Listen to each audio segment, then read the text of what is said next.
Codingan yang ditulis di sini bisa dilihat di GitHub-ku lewat link di deskripsi. Halo, nama aku Azmi. Assalamualaikum. Di video ini aku mau bikin halaman registrasi yang kayak gini. Ini bisa kita sebut multi-step form atau kalau di UX ini disebutnya onboarding. Sebelum aku mulai, aku ingat aku belum bikin testing untuk front end. Untuk testing front end-nya, aku pakai Cypress dan Laravel Cypress dari Laracast. Saat konfigurasi, aku harus utak-atik sendiri karena aku nggak dapet guide untuk setup ini, khususnya Cypress yang aku install yaitu Cypress 10, baru banget dirilis pada saat aku rekam video ini.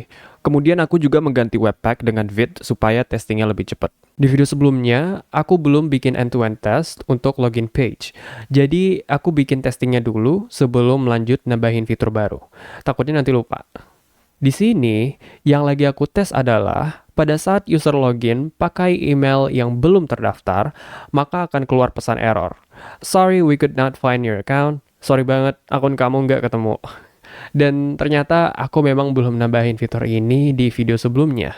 Jadi sambil nulis tes, aku juga nambahin pesan error tersebut supaya bisa muncul di layar.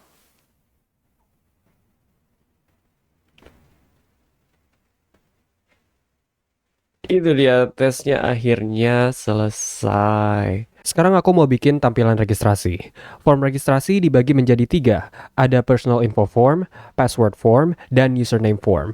Halaman pertama yang akan user lihat adalah personal info form, di mana user akan mengisi nama, email, dan tanggal lahir.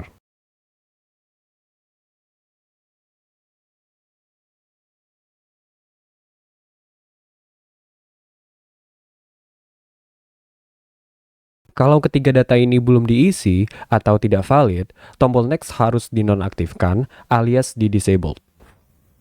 Untuk date of birth kayaknya kita bakal bikin komponen baru dan setiap input ini akan kita pakai select, outputnya bakal jadi satu string. Di Twitter, tanggalnya itu nyatu jadi satu format.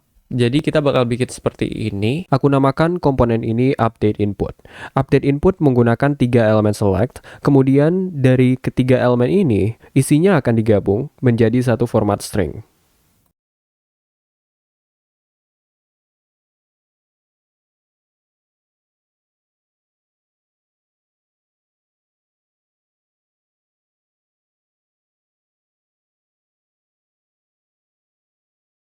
Pilihan tanggal pada update input punya kondisi tertentu. Setiap bulan punya jumlah tanggal yang beda-beda. Bulan Januari sampai tanggal 31, bulan Februari sampai tanggal 28 atau 29 di tahun kabisat. Jadi di dalam elemen select yang berisi tanggal, batas angkanya bisa berubah dari 28 sampai 31 tergantung bulan dan tahun. Spesifikasi ini kemudian aku masukkan ke dalam testing. Testing yang aku pakai adalah Cypress Component Testing.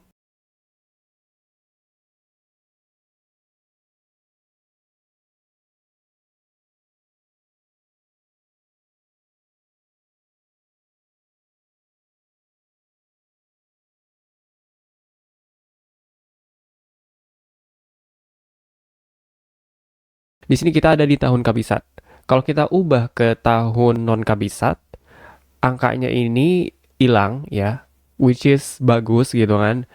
Tapi yang ada di data reaktifnya itu nggak hilang gitu, masih tetap 29. Kalau kita lihat select ini di inspect dan kita pakai di konsol seperti ini, kita lihat value-nya. Tuh, value-nya tuh empty gitu kan. Artinya belum ke-update sama view gitu. Jadi harus kita force gini, harus kita force update gitu. Setelah lebih dari 30 menit, akhirnya aku bisa nyelesain masalah ini. Kita tulis aja namanya gitu kan. Terus email bla bla bla.com. Sorry ini nggak valid. Kita kasih datanya dan next buttonnya langsung di enabled gitu. Selanjutnya aku bikin password form dan username form.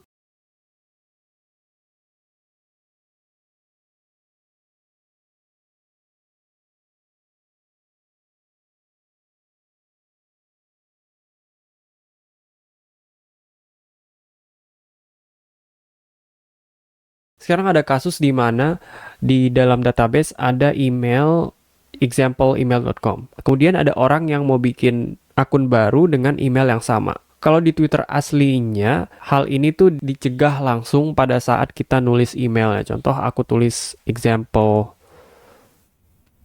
email.com atau nah, yang kayak gini ada tulisan email has already been taken. Cara ngelakuin ini adalah kita nembak request ke server beserta email. Kalau si server bilang email ini ada di database, maka email yang diketik user invalid dan tombol next nggak bisa diklik. Logik seperti ini juga diterapkan pada username input.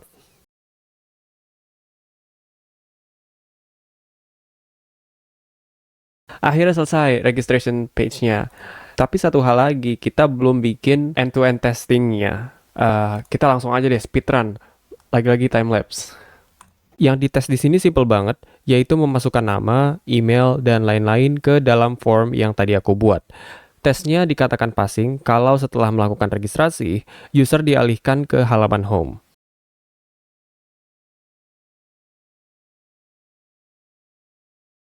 Dan tugasku membuat registration page selesai. Terima kasih yang udah nonton sampai habis. Video selanjutnya adalah bikin dashboard ini di replace dengan timeline, kemudian bikin timeline untuk user profile.